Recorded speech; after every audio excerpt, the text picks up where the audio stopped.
میرے حضور صلی اللہ علیہ وآلہ وسلم نے فرمایا جہنم سے بچنے کے لیے اپنی ڈھال لے لو، یعنی کہ جہنم کی آگ سے بچاؤ کے لیے اپنے لیے رکاوٹ لے لو، سپر لے لو، جو جہنم کی آگ سے تمہارے بیچ میں آڑ بن جائے، رکاوٹ بن جائے، دوزخ کی آگ کو تمہارے تک نہ پہنچنے دے۔ اور پھر فرمایا وہ کیا ہے؟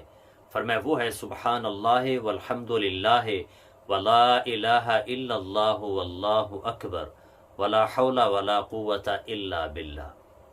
یہ تقریباً تیسرا پورا کلمہ ہے سوائے دو ایک لفظ کے۔ فرمایا یہ جہنم سے بچانے کے لیے تمہارے لیے ڈھال ہے۔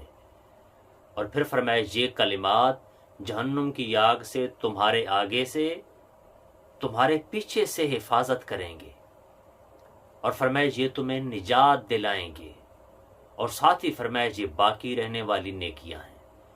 تو اس لیے ان کلمات کو کثرت کے ساتھ پڑھیں، انشاءاللہ قیامت کے دن دوزخ کی آگ ان کلمات کی وجہ سے ہمیں نہیں چھو پائے گی۔